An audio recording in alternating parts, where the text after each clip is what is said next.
Good evening. Welcome to the Climate Conversation program that is hosted by Eastern Oregon Climate Change Coalition, or EOC3 as we're commonly known. October's Climate Conversation program lists the voices of Indigenous water protectors. Hundreds of protesters led by a coalition of Indigenous youth activists and environmental organizations marched around Washington, D.C. on Thursday, April 1st, carrying a 320-foot long black snake. The snake is a direct reference to an ancient Lakota prophecy, and it symbolizes fossil fuel pipelines, such as the Dakota Access Pipeline and the Enbridge Line 3 pipeline, which is currently under construction, despite an outcry from Indigenous nations and water protectors. Each month, there are a number of resources provided at the end of the email Zoom link that add breadth and depth to the program. I encourage each of you to take time to review these for more detailed information on finding root causes to address climate justice. Tonight, our presenters are with the Pendleton Community Action Coalition, PCAC, whose mission is to confront injustices and deconstruct barriers both inside and outside marginalized communities through a platform of education, safety, networked resources, and community organizing and outreach. Every day, PCAC recommits to healing and to co-creating themselves and each other alongside comrades, allies, family, and culture, where each person feels seen, heard, and supported. And now it is our pleasure to welcome the Pendleton Community Action Coalition and panelists Kian Singer, Willa Wallace, Jesse Peterson, and Colleen Sanders to this Eastern Oregon Climate Conversation program, Indigenous Resistance and the Black Snake. And Colleen, I turn it over to you. Yeah, Mary, thank you so much. I am really excited to hear from our panelists today. And so I'm going to have them introduce themselves at the beginning of their conversation. But first, I want to just provide a little bit of context of why we're here presenting to the Climate Change Coalition. Pendleton Community Action Coalition, thank you, Mary, for the wonderful reading of our mission statement. We are really honored to get to provide mutual aid and community organizing for this community. And we are led by three amazing individuals, Brianna Spencer, Adam Hightower-Hayes, and Jess Schulberg. And our mission, again, is to confront injustices and deconstruct barriers inside and outside marginalized communities through a platform of education, safety, networking resources, and community organizing and outreach. And so who are the water protectors? This is a phrase that a lot of people might not have come in contact with if they are not, in line with some of this work that's being done.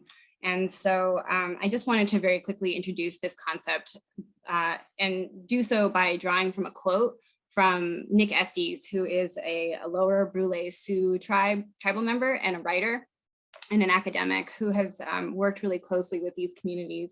I'm looking in different places because I have different notes, so apologies. But I just wanted to read really quickly one thing that he's written that talks about the water protectors to kind of set us on this path in this conversation. And so Nick Estes writes, in that sense, water protector is related to the first encounter with Lewis and Clark in 1804. If you can't hear me or see anything that I'm talking about, please just go ahead and shout at me. We are still defending our rights to this water, which were codified in our treaties and agreements with the United States, made under our authority of the pipe, or the canupa, as we call it, in which the United States continually refuses to uphold. But those covenants go back further to our original agreements with the non-human world, with the white buffalo calf woman who brought us into correct relations with the water, the land, and the animals. We call her PCAC, the primary prophet of the Lakota people who brought us our spiritual teachings and values. Minnie Wachoni precedes all of that. Some of the poorest people in North America are taking on some of the most powerful interests over the question of access to clean drinking water. That is going to continue to define struggles over resources for generations as climate change intensifies. Even the Department of Defense has identified water as a key strategic interest and called climate change a threat multiplier that will increase or intensify the conflict over resources domestically and at an international level. So water protector has a meaning that goes beyond what is categorically seen as Indigenous. Alexandra Ocasio-Cortez, for example, or anyone who crossed the security barrier at Oceti Sakowin camp or Sacred Stone became a water protector in that moment. Water protector, the slogan "Water is life," were popularized by Standing Rock, and they have become icons of this generation's climate justice movement.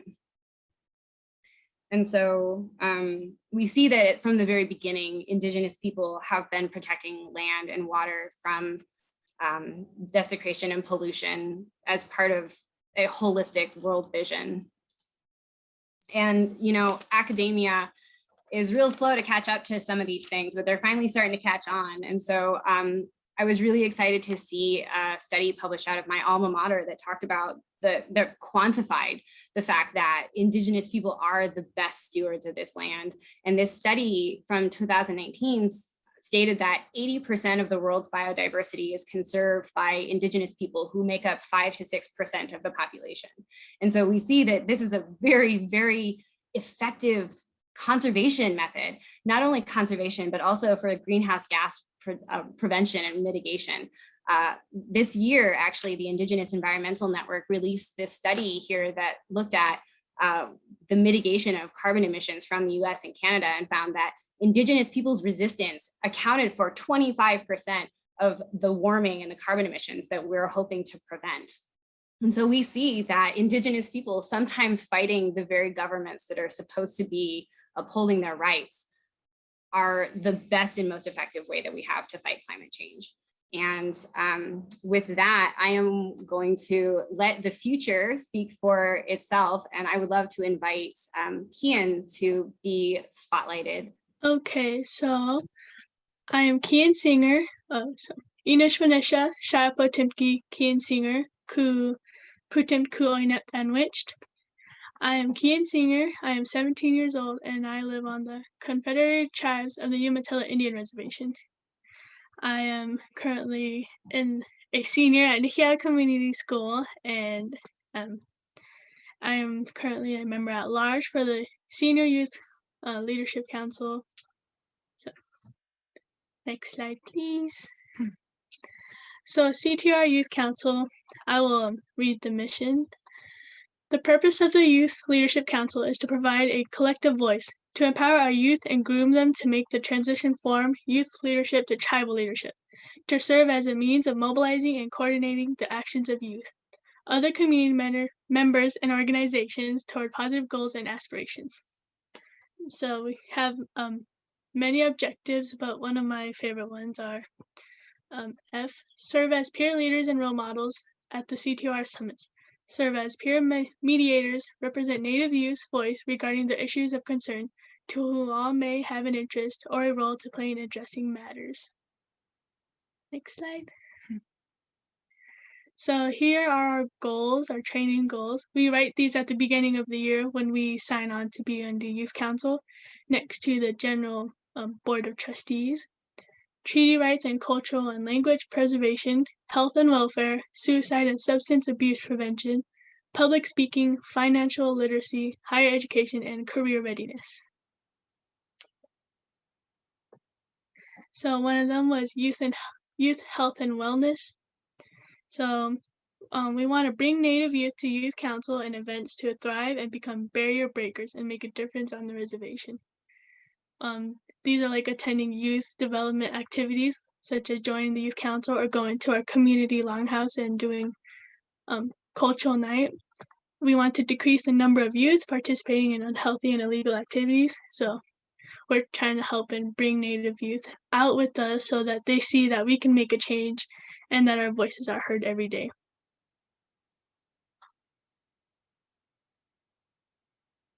Here's a picture of the whole youth council, junior and senior. This is when we passed our first resolution with AT&I that addresses our goals and concern, which is all the way from health awareness to salmon restoration. So here's the senior youth council right now. I am in the top left in the red, the sweatshirt thing. So yeah, that is the senior youth council currently. Here's the junior youth council. They're all middle schoolers, so 6th to 8th grade. So, this is the slide of me, my biography. So, I guess I'll introduce my family. My parent is Kara Green. My family that fish on the Columbia River on Zone 6 are Ron and Loretta Halfmoon, late Loretta Halfmoon, Tawny Halftowit from the Green and McCormick family. So I'm from the Nez Perce Reservation and the CTUIR Reservation.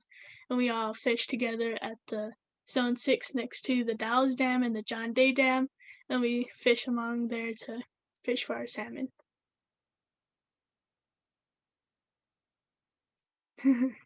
That's another one of our youth council. That's her too. Okay, so we made our letter to Biden, and I have to pull it up here. So I'll read the letter that we've made to Biden. President Biden, the Native American youth in our country need your help. When you were elected, we had hope that things in this country might change, and that fish, animals, waters, and forests would be protected. Now we have something to ask you. Our salmon are disappearing too quickly, and we can't wait for many more years to help them. Our elders tell us about a time when there was more salmon than our people could even eat. There was a time when no one in our tribe had to worry about whether or not we had enough fish to feed everyone. But today, there's less salmon, and even their size is so much smaller than before. This is important. Salmon aren't just a food, they are part of our way of life. In our language, we are Waikanashpam, salmon people. White-Kanish salmon are important for our sacred life renewal ceremonies, our daily food, and for our economy. The salmon that swim from the Nahiamwana, the Snake River, and the Inchiwana, the Columbia River, into the Pacific Ocean. Our family to us, Waikanish Naimuma, our salmon relatives, they're our relatives and losing them hurts. Climate change is making it hard for them to survive. The rivers are too warm and polluted, and dams are blocking them from migrating. For our tribes, there's one way that you and your friends in Congress can help.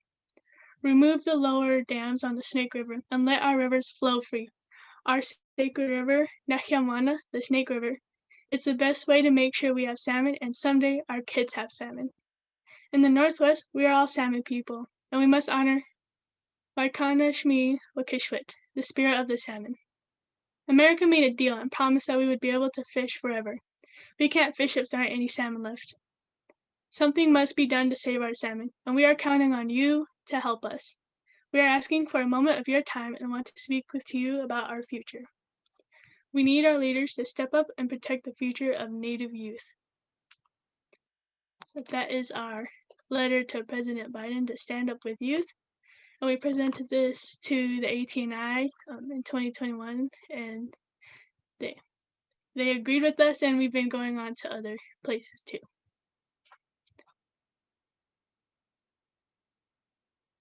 So we went to the AT&I Salmon and Orca Summit, which was near Spokane, Washington. We hosted with the Nez Perce tribe. I think that's 4 of us that went. No, 5. 5 of us went there to go present our letter and personal stories about fishing on the Columbia River. We spoke with Representative Mike Simpson from Idaho, and we overall just got to speak to multiple other tribes that have the same issue and concerns as well.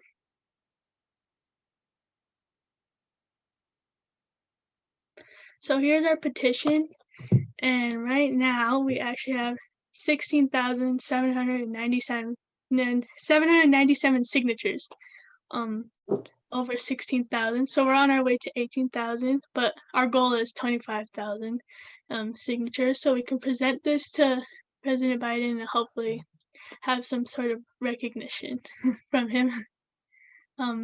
Many organizations and a lot of social medias have been helping and posting this with us.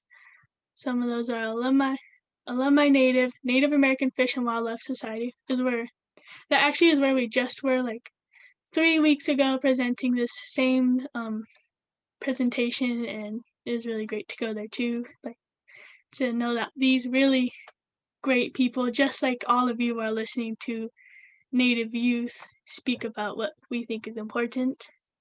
We spoke with the Nez Perce tribe, the Indian Collective, and the Patagonia. I think this is just the link, and just please sign the petition and help stand with Native youth. Thank you. Do you have any thoughts that you're hoping to leave people in this area with around salmon and climate change? Other than that, it's important to us as Native. My family are Native fishermen and women. Like I said, we fish on Zone 6, so I think it's very important that we think more than just about us and the hard work we have to do to fish for them, but for our future generations, because there's sometimes kids out there that don't, or tribes. There's tribes out there who don't get that much fish anymore. And hearing them speak at the ATNI Orca Summit, hearing adults be sad and like tear up because we don't have fish is a pretty hard thing to do, because even our adults feel like we can't do anything anymore. So I think that's what's very important, is that we keep going on with this. Even if we don't get heard everywhere, I hope we somehow get to other people so that we also have hope. So Zone 6. Zone 6 is on the Columbia River by Celilo Village. So when we were displaced and there were dams placed on the river, tribes were moved everywhere. And there's 4 tribes on Zone 6, the CTUIR, which is my tribe, the Nez Perce, the Yakimas, and the Warm Springs, is where we all fish down there, because it's like a very long strip down the Columbia River where we all have rights to fish there at certain times of the seasons. So that's what Zone 6 is. It's where all these families have rights to spots, the in-lieu spots, and rights to fish there, like the Green and the Optel family where I'm from. So that's what Zone 6 is fishing rights and spots assigned to different families. Thank you for that explanation. That's really wonderful. Yeah. Your work is amazing. Thank you so much. I know that you're an inspiration to a lot of people, and so we're very grateful and lucky to get to hear your words here today. And I hope that everyone will consider signing the petition. And again, we'll put that in the chat here in a moment. Unless you have any other words that you'd like to leave us with, I think we're gonna move on to our second panelist, Willa. Oh, that's it. Thank you. Thank you. And so Willa, I know you have a pre-recorded video, so I'm gonna get that rigged up right now. So patience with me.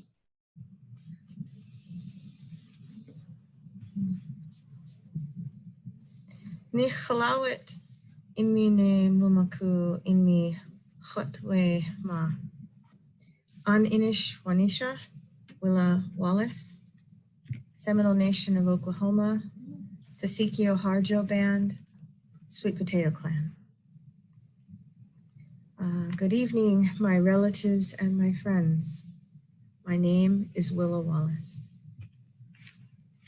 I'll tell you a little bit about me before I begin my presentation.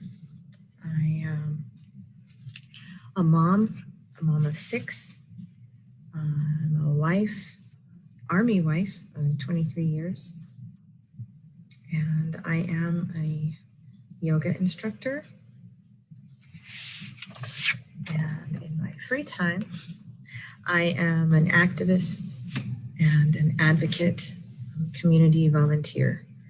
I serve on 2 boards in the Pendleton community, the BMCC College Community Theater Board and the Neighbor to Neighbor Warming Station Board. I also serve as an advocate for UPP, which is United Pendleton Pride. This is a local 2S LGBTQIA+ group founded by my daughter Noah and her friend Aiden. My pronouns are she and they. I am also a survivor of sexual assault and domestic violence.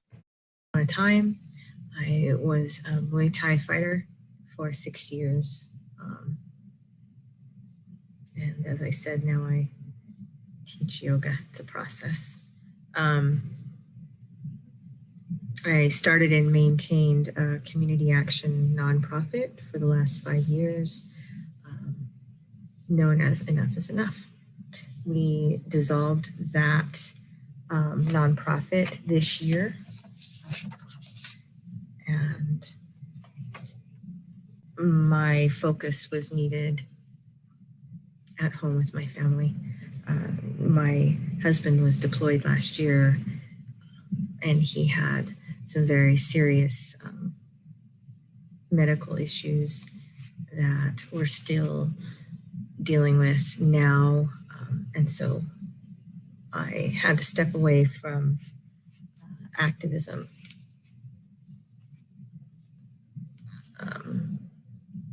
From any constant involvement in activism, but I'm still here.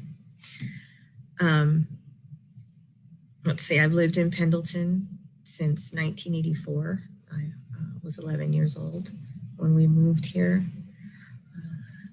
I attended Chemawa Indian School in Salem. And I think my first recorded activism, I was 13. That was written up in the East Oregonian. It was a protest at the then Pendleton Junior High. Pretty proud of that. So like I said, been an activist for a long time. And some of my life experience lends to that activism. And this is why MMIWG2S is so very close, not just close, but part of my heart, part of my life experience. Such a necessary movement to bring awareness to. Let's go to the next slide here. We'll talk about what MMIW2GS stands for. And as you can see, there are several acronyms associated with this movement.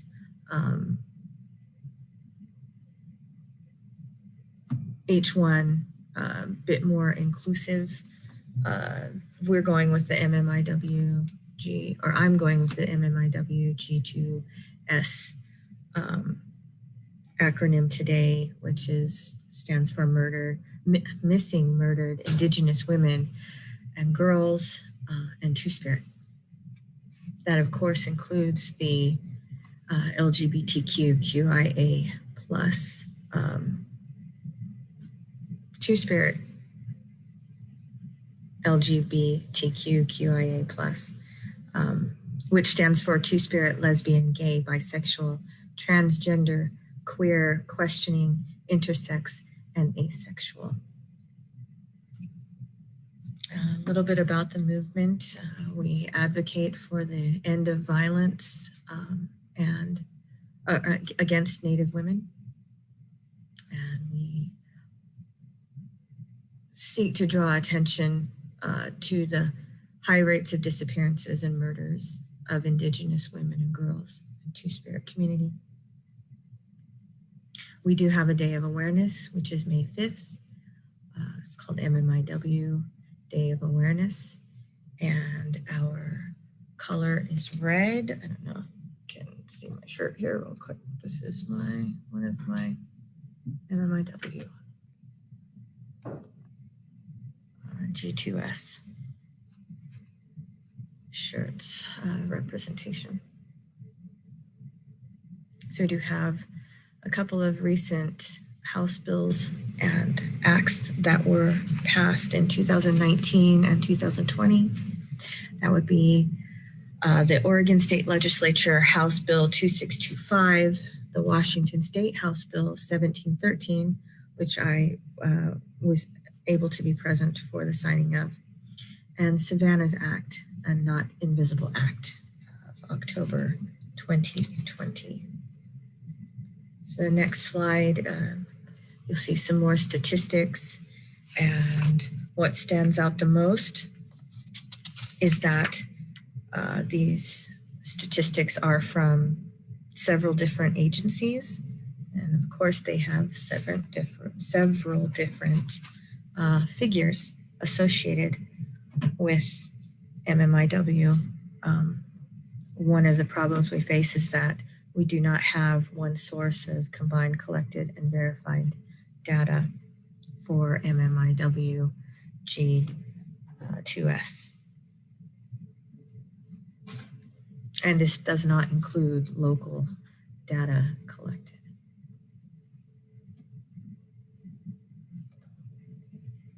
Let's talk about what man camps are. They're temporary housing camps that house or that employ mostly men, cisgendered men. This is what a picture of one of them looks like. As you can see, they're easily assembled housing units. They're easily broken down and moved. They are set up for the duration of the project. And the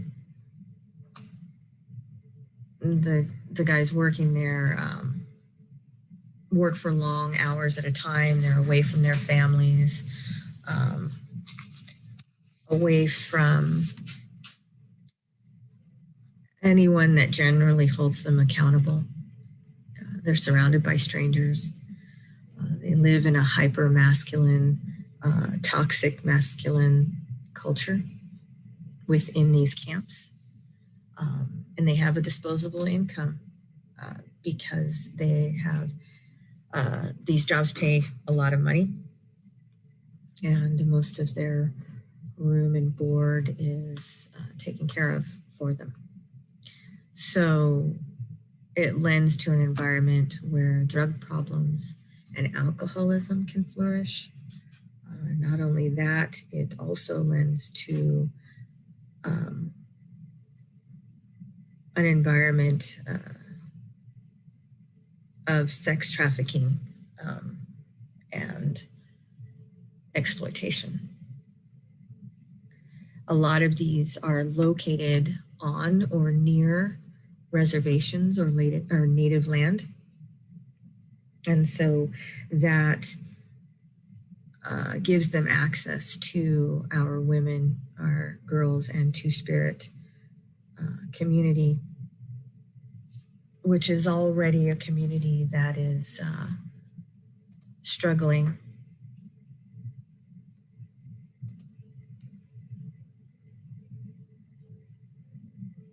Right here is a reference because we have higher rates of violence against our women and lower access to justice, which creates a system that is ripe for exploitation of Native women and children and Two-Spirit. Let's go back to that last slide. These are the people that provide those man camps. They are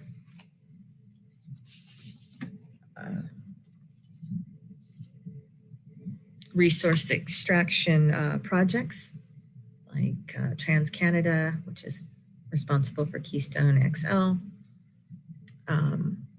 Bakken Energy, and Enbridge, which is responsible for DAPL, or Dakota Access Pipeline, which you may be familiar with because of the Standing Rock Oceti Sakowin protests, which took place in 2016. I was able to travel there and witness for a few days the protests, and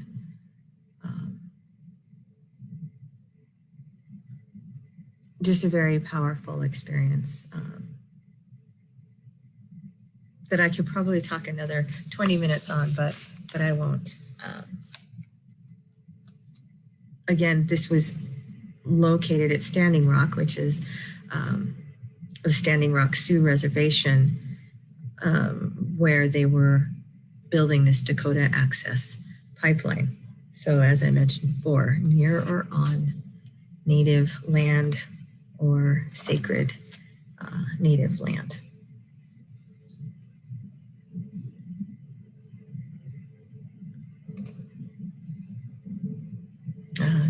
I mentioned before the workers stay for the duration of the project.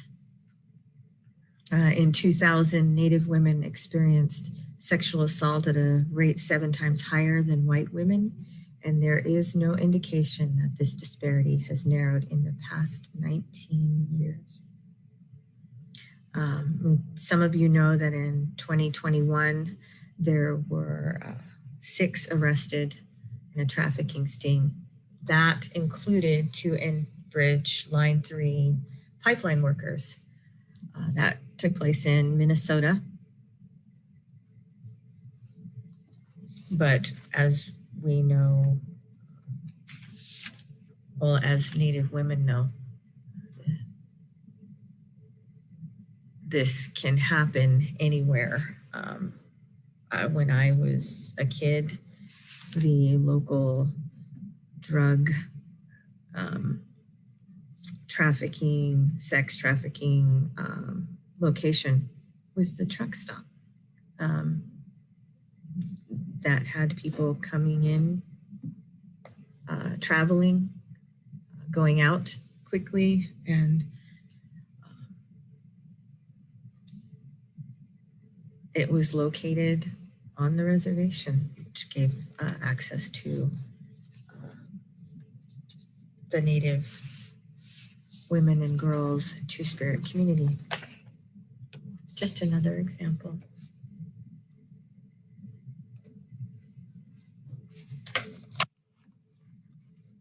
So next we'll cover prevention and healing, acknowledgement and awareness for these victims. It says victims.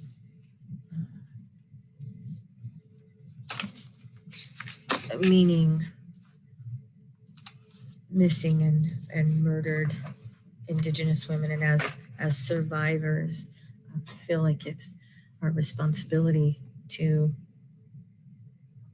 help give these women, girls, and Two-Spirit brothers and sisters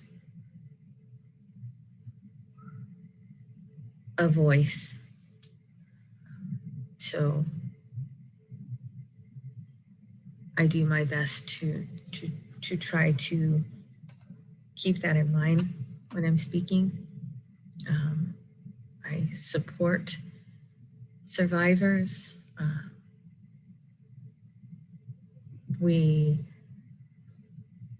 What I experienced, grew up in a culture of shaming victims, and that's something that we're working to teach people to move away from, and remember that no one life is more or less valuable than any other. Yeah. Another way for prevention and healing would be to practice self-care. I would put that above all else. Use the medicine that you carry. It's so very important that you take care of yourself. If you carry trauma, if you've experienced, you're a survivor of trauma, find ways to let that go. As I said, you carry your own medicine. You've been taught how to deal with with toxic things that come up that you need to process. Or maybe you each have your own way of approaching it. And hopefully you know the best way to process and let some of that stuff go. This work is heavy. It's heartbreaking. It's if you don't process those things, they will weigh you down and can even make you physically ill. So above all else, please practice self-care. What I mean by use your medicine, for myself, I can smudge, I can sweat, we pray and send our prayers when we sweat. These are things, these are practices that allow me to cleanse myself of that trauma so that I don't carry it with me, because otherwise I wouldn't be able to advocate for anyone, let alone myself.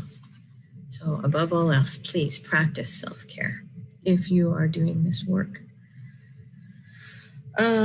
Something you can do, you can reshare posts and articles by activists and support groups on social media, support groups in your local community. Register to attend an online advocacy event, much like this one. Find your local advocates and activists, support them, attend their events, and listen, learn. This is another slide about what can be done. Basically went over that just now. Educate yourself and your agency on the intersections of environmental, racial, and gender-based violence. Recognize environmental justice as inextricable from anti-violence work and prioritize it. Use your power as leaders and experts in the anti-violence movement to demand that your elected officials stop the destruction of land and people in the process in the name of fossil fuel extraction. Plug into the anti-pipeline movements in your region. Support water protectors and others doing this work on the front lines. And in summary, I'll close with a quote from Lisa Bruner.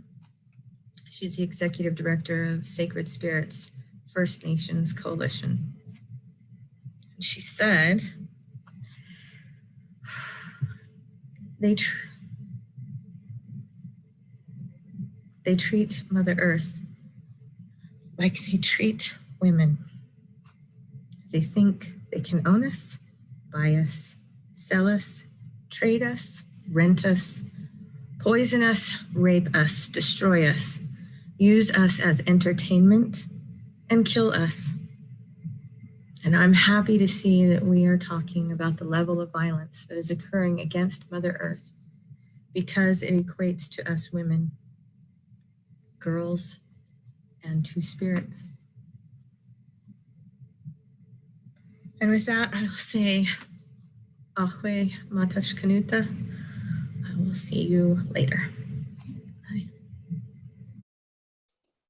Oh my gosh, Willow, that was so powerful. Do you have words that you want to follow up with, close with?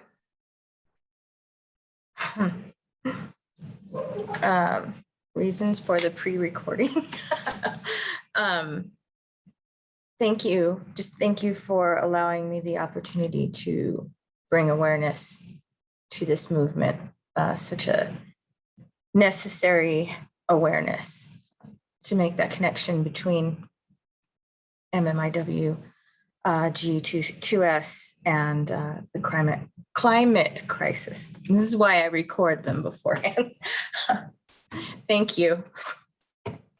You're amazing. And I think that you'll see that we're all pretty emotional about this. So don't hide that. You do amazing work.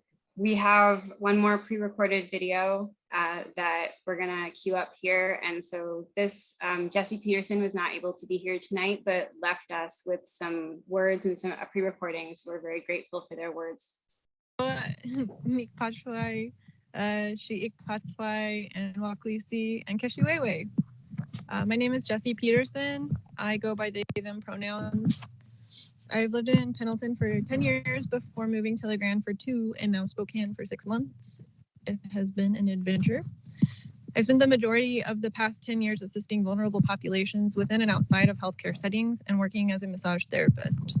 Although I grew up in Oregon, I've never considered myself a native Oregonian, in part due to the privilege I've had of living alongside, witnessing and participating in the traditions of Native communities from a very young age. Instilling values, which led me to dedicate my life to mutual aid. Without first addressing climate justice as the ultimate form of mutual aid, there won't be an opportunity to provide or create any other form of it. If the earth becomes uninhabitable, we've failed, which is why addressing issues of environmental destruction are imperative. Understanding the need for climate justice, we first need to understand what motivates these corporate entities, US government officials, and blue-collar workers to actively participate in mass pollution, because we live in a society that not only allows but encourages them to profit from it. Whether or not you agree, the mountains of historical evidence are clear. This country and our current economic system are founded on the colonization and exploitation of Black and Indigenous peoples and people of color. So any action that is in direct opposition to the values of anyone from those communities has a higher potential to generate profit within our current systems. It's clear that the same two underlying motivating factors of white supremacy and capital gain are responsible for these hate crimes, for the abductions and disappearing of Indigenous peoples, and for building pipelines hundreds of miles long across multiple waterways with the unavoidable potential to destroy the ecosystems they disturb. Climate catastrophe and Indigenous genocide go hand in hand. The numbers don't lie.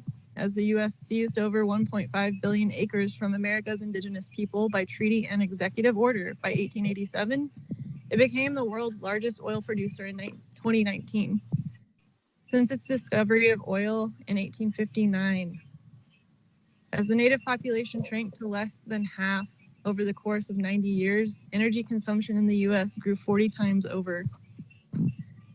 The more these current land and water treaties are breached even further, the longer tribes are left without actual forms of basic infrastructure, the longer the federal government interferes with tribal sovereignty, the higher the national energy consumption rate, the amount of oil and petroleum export, global pollution and CO2 levels rise.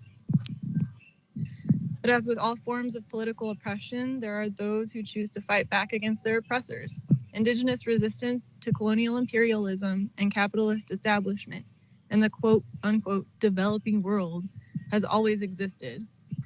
And with it, hope for the future of this planet. The term is now synonymous with the United Front created by hundreds of organized resistance groups across the United States to destroy the Black Snake. These are created by individuals already struggling to exist in a world that has stacked all odds against them. Yet they continue to pour every last drop of their resources into this work. Imagine what we can achieve if everyone were to contribute even a fraction of what these frontline activists have sacrificed. They are the ones who are literally saving millions of species from extinction by the destructive forces of Wetiko, cannibalism, and the virus of selfishness. However, this imperative work doesn't come without further backlash from those who seek to exhaust the land's natural resources for power and money. In order to continue to develop, many of these oil companies, enabled by the federal government, have taken a more direct approach to the role in Indigenous genocide.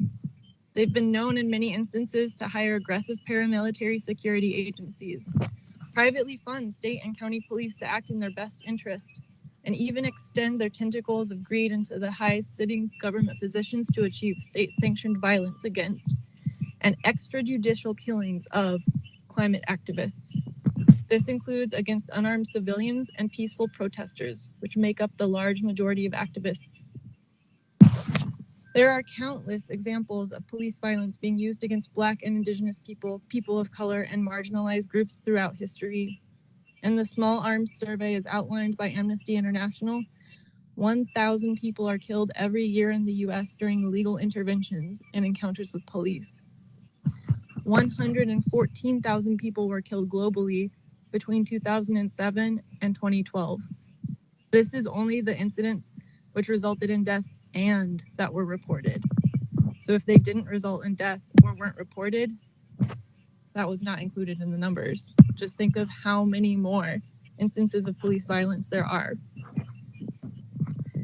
And most direct actions, especially those taking place in frontline communities opposing fossil fuels, there's typically going to be one or multiple encounters with police brutality. The forms of violence that have been used against protesters since 2016 include, but are not limited to, sexual assault, people being taken into temporary custody and being groped or raped, keeping people in holding longer than 24 hours while withholding access to medical care, food, water, and washroom facilities. This typically happens on Friday raids, where there are mass arrests of protesters and they're not allowed to leave their cell until the weekend is over. And most famously, the use of excessive force. As stated in an article by ProPublica, officers were seen at protests, launching tear gas canisters at protesters' heads, shooting pepper spray from moving vehicles and firing foam bullets into crowds. They've also been reported to use chokeholds, shooting beanbags and rubber bullets, spraying water from fire hoses, using saws and construction equipment, mainly to cut out people who are in lockdown, but their collateral damage is usually unreported. They also use canine intervention, and most recently under development and the intention to use robotic canine models with firearm mounts. And being utilized to the fullest extent by the law enforcement is a legal form of torture referred to as pain compliance. Pain compliance is defined as, quote, the use of painful stimulus to control or direct an organism. The stimulus can be manual, brute force, placing pressure on painful areas, or use of painful hyperextension or hyperflexion on joints. Use tools such as a whip or electroshock weapon, or use chemicals such as tear gas or pepper spray. The purpose of pain compliance is to direct the actions of the subject, and to this end, the pain is lessened or removed when compliance is achieved. This provides incentive to the subject to carry out the action required.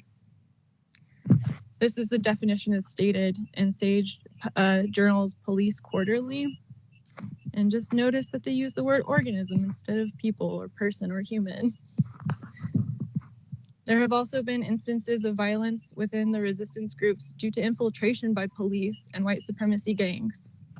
Many of the sensationalized headlines preceding the proposal of bills calling for protesting to be treated as a Class C felony have showcased extreme property damage by mainly peaceful groups, calling them, quote, economic terrorists. The damage was usually caused by an outlier claiming to be directly involved with activism, when in reality their goal was to sabotage the direct action and change the larger narrative in the favor of the fascist agendas. Granted, there are a smaller number of non-Indigenous activists whose goal is to cause property damage and economic distress to the multinational companies and their hired goons. These well-organized actions have aimed to illustrate the government's value in property over people, and very rarely put any living being in harm's way. They're often essential in slowing down construction, operations, and transportation of fossil fuels. Thankfully, due to the recent technology boom, we are now able to record, share, and spread necessary info to use in ways which actually benefit climate activism while holding those that enact violence accountable. The models of self-governance, transformative justice, and implementation of security culture utilized in Indigenous resistance have shown their effectiveness in creating safer spaces by reducing instances of infiltration and fostering strong community connections, not only in frontline activism, but all over the world. The ways in which we combat oppressive structures in our daily lives can increase resilience to even the most violent forms of destruction, environmental and otherwise. We can see examples of this throughout the Pacific Northwest, from Rural Organizing Project to Pendleton Community Action Coalition, United Pendleton Pride, among other affinity and mutual aid groups. And what Eastern Oregon Climate Change Coalition is achieving through shared knowledge and solidarity with the Confederated Tribes is what we hope to see in practice in years to come. Thank you to all the wonderful people involved in making this panel discussion possible, and to all those out there fighting the good fight. I love and fully support each and every one of you, and that means that I would put my body on the line for those who would do the same. And I have.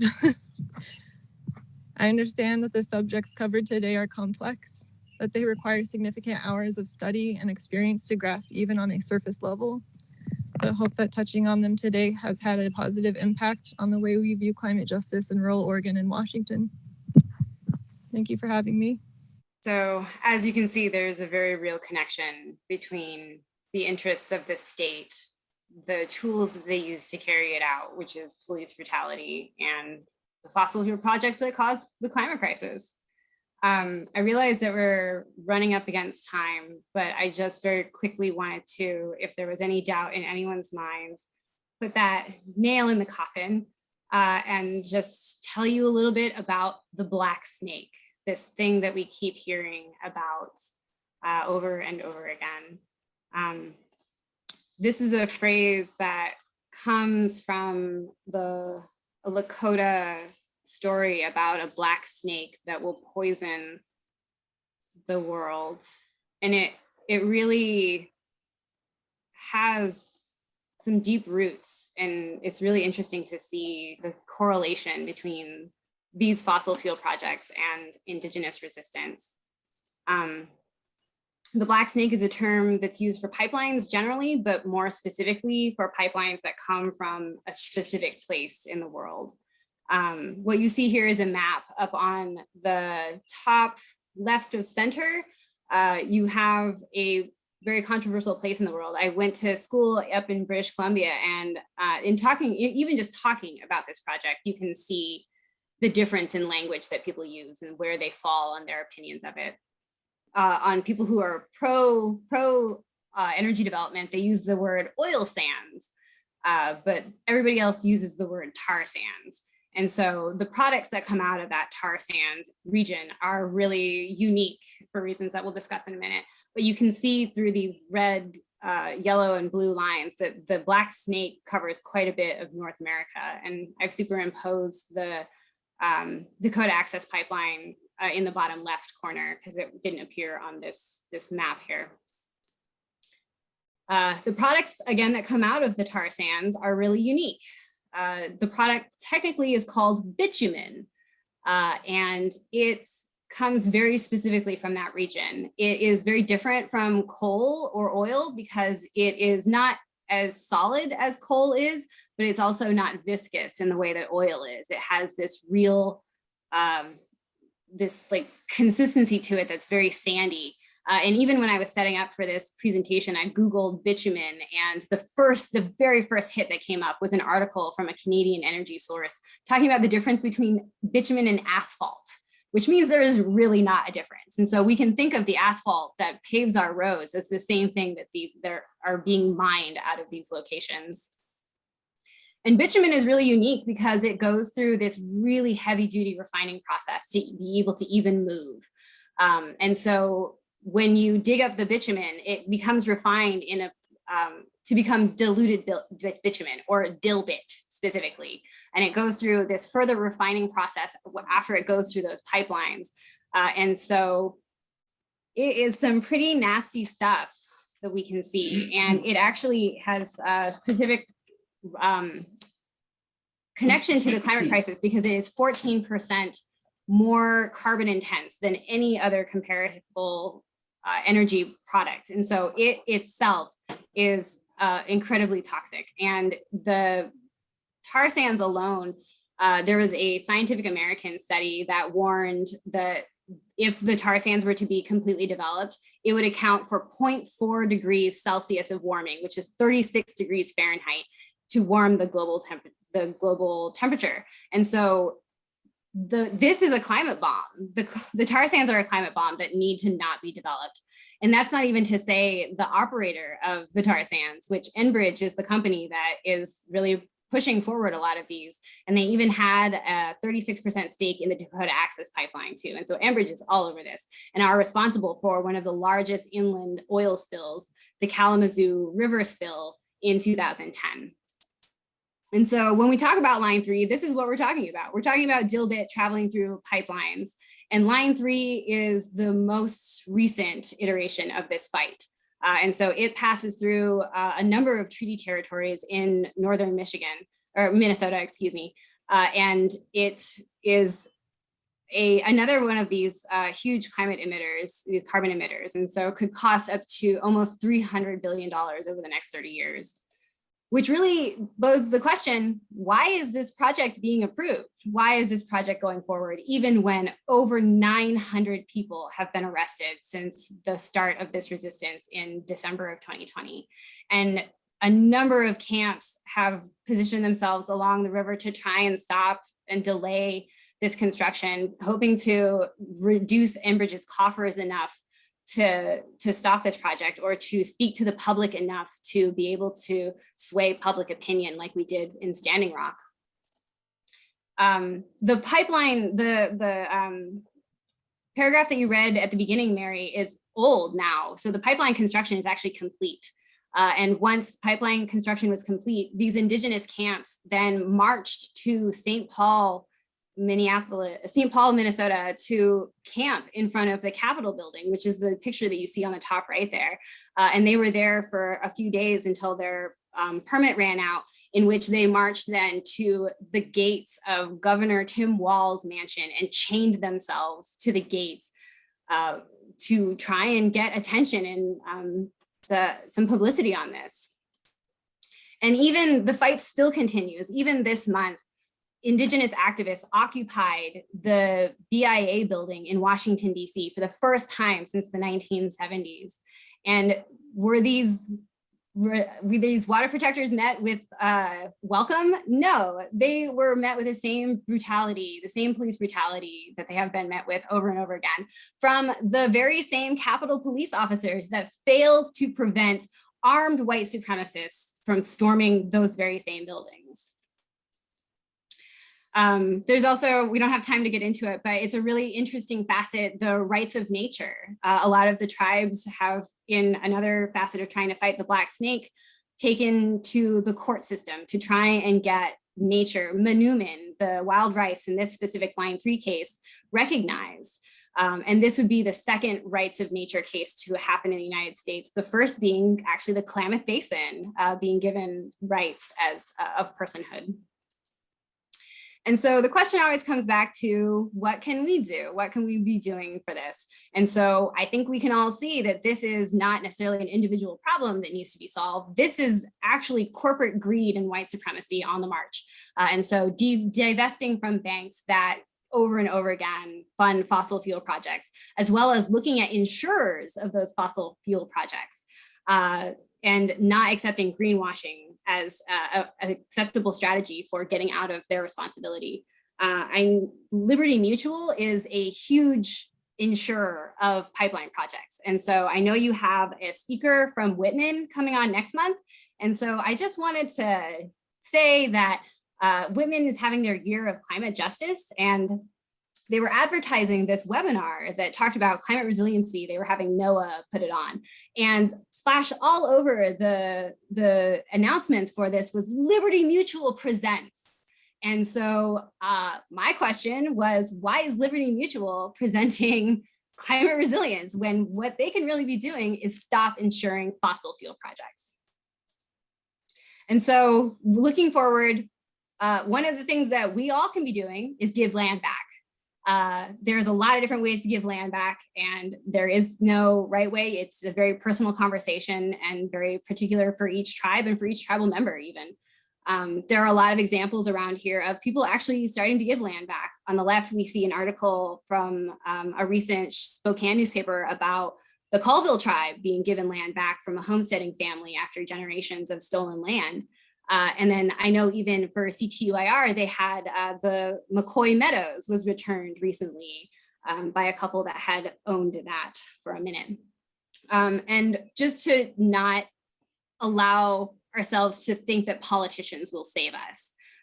You know, I think that this picture here, I stole it from a meme site, but the idea of Joe Biden signing Indigenous Peoples Day and then several days later, hauling aunties out of the BIA building in handcuffs. And so it really is that idea that no one person will save us, especially not a politician. And so I just wanted to plug, this year I got to, almost by accident, be part of the medicine gathering. So the Water Protectors medicine gathering that happens in Portland, the second weekends of September. So it's the first weekend of Roundup. But I had the opportunity to attend that this past year, and I would recommend that to anyone who has experienced Indigenous resistance camps. So Willa, this might be something to think about if you're not already plugged into this. But it is a space for healing for people who come back from Standing Rock. If you go to one of these camps, you know that it is a special kind of trauma that exists. It's joy intermingled with sorrow and terror.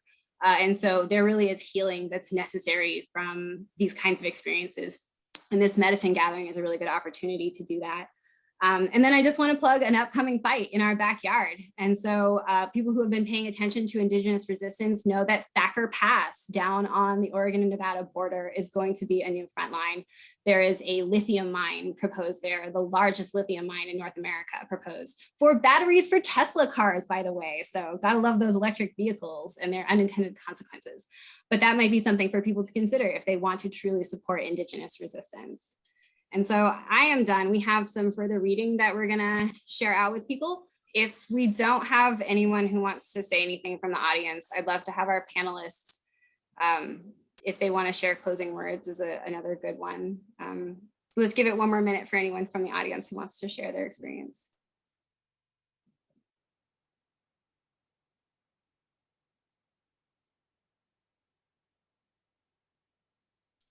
Okay.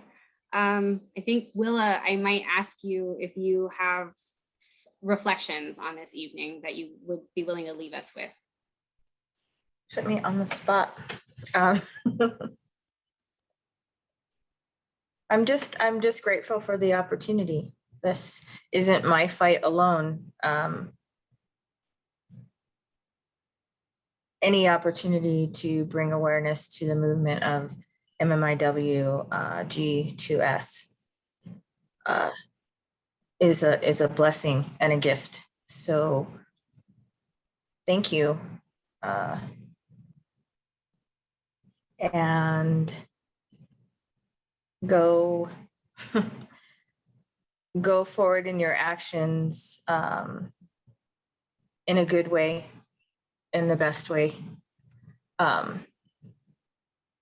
that you can, with an open and kind heart.